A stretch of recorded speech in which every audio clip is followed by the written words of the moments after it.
Alright, so we just gonna take this bitch to like the wheels fall off. Because like I can do everything else in editing. Sounds good. Did I ever tell you what the name of this thing's gonna be? No. Black Business Wednesday. Oh, say less. Yeah, so it's perfect for you. You know, niggas and niggas only. Period. You are so structured right now compared to where we were before you press play. Oh, don't worry. It's hilarious right now. I'm ready. Alright. So first off, hi, Juice Jones. I have a YouTube channel. I don't know what the hell I'm doing on YouTube. It's like so exciting right now. Oh, I'm sorry. Okay, so that's where I'm going to launch my YouTube channel. Yeah.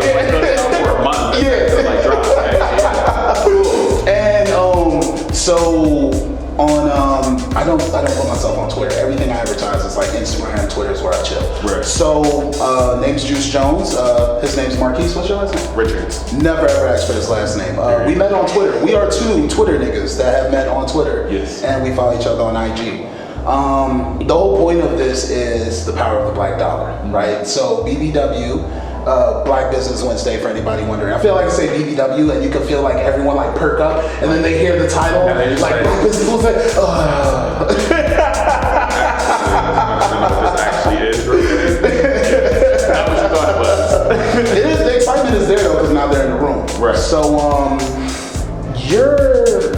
I wanted to call you creative when I first met you, but I felt rude. Because from what I've seen on Twitter, the work that you've done in terms of civil rights in Philly, the sit down with the city council, how outspoken you've been about education within the city, and your feelings about what could be done better, what you've done yourself. Right. You're a storyteller. Yes. So tell me about that. Where does that come from? It's always kind of been there. Mm-hmm. I think storytelling has always been the thing. I used to get like lost in books intentionally because I'm just like, all right, this reality is real trash. So I just want to know like how other people like put words together. So it was definitely like in books. It was in TV shows, cartoons. Yeah. It's really where it started. And even like hearing stories from my pop and my grandma, like grandparents are really expert storytellers. Yeah, back in my day, and I'd be like, oh, pop, that might have been a little problematic. But it's been pretty consistent just in terms of like even when I'm like giving a recap on something and then getting into theater and wanting to tell more stories and embodying other characters and stuff.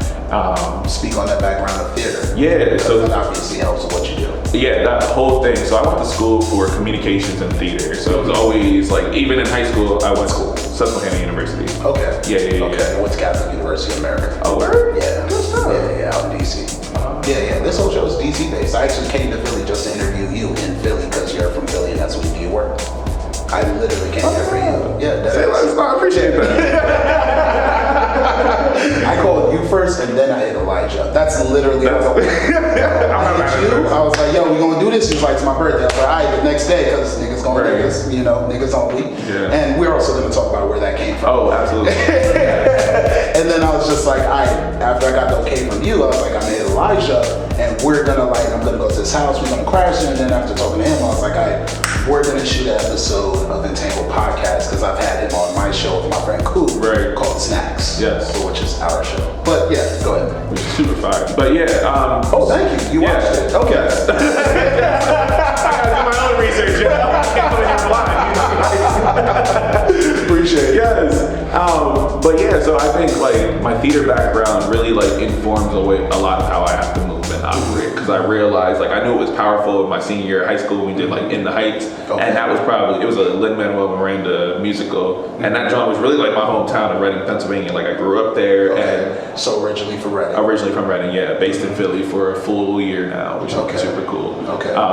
And that was like super interesting because that's the first time we saw our hometown reflected somewhat in a play, especially because my hometown's predominantly like Latino. Okay. And so that's like super interesting of still being like a black person in this space, but I'm also like Puerto Rican. So it's just like, what does this whole story look like? And so that was like super dope. So for you, was that a blend of two worlds for the first time? Yes, that was definitely a blend of two worlds because I definitely grew up as a black American. I didn't meet my dad's side of the family until 8th grade is when I met that side of the family. And so that was interesting to be like, there's a whole nother world out here. Like there's a whole nother culture. Like I didn't speak Spanish that well. Yeah. Like I didn't grow up with that side. I didn't know my dad until last year. Oh, so it's been like a very interesting space to just like Dad gate. Where you at? Daddy gate happened. Daddy gate happened. Twitter burned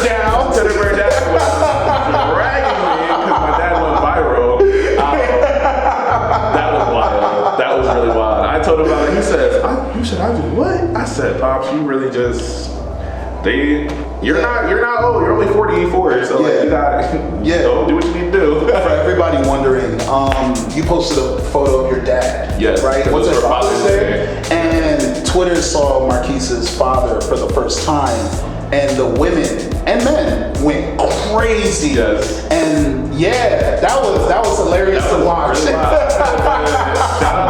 You definitely got me 500 followers, so I'm gonna take it.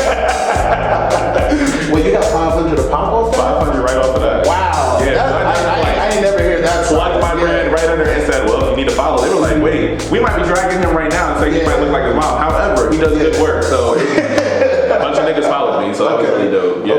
Okay. All right, my bad. Back to the story. We had to touch on that. Like I saw, I was like, now we're gonna talk about that. Yeah. Because that's business. Now that you have 500 followers, those people will be able to see the documentary that you dropped, which is titled To the Mountain. Okay. Cool. Yes. Go ahead.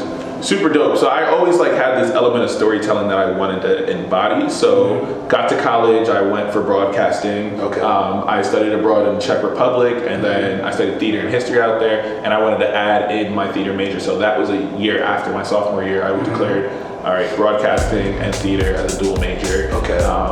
And then I went through that. That's great majors to do together. Yeah, so it was really dope because I was like, if I wasn't in the TV studio, I was on stage. And then I was particularly like in the theater studies field, which allowed me, so that's the anthropological, what was the word? I just love approach. Not my approach. I was about to get real church. I was like, take your time. Take your time.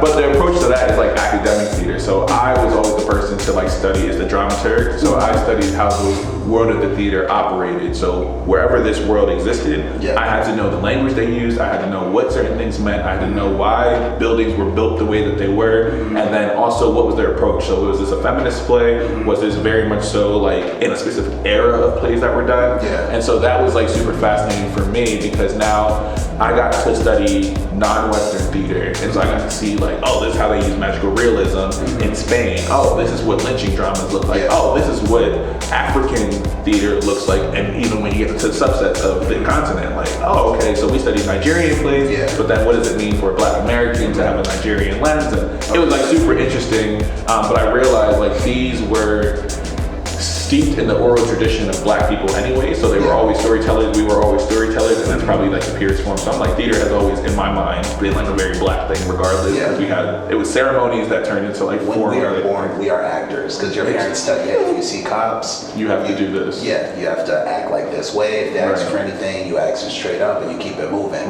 Which, leading back to today with the Black Lives Matter group, all the protests that have broken out across the US, us being justified in our plight for like centuries to decades to today. But all right, so I was a part of Topic Change. I was a part of the March on DC. I covered it from the media side of things, and it was amazing to see so many Black people come together. But mothers like Trayvon Martin and other people who were murdered either due to police brutality or due to someone who was just simply a citizen taking their gun out, blowing our heads off in the street and them getting away with it. And it never registered to me until now. We never had a march for all these respective parents in the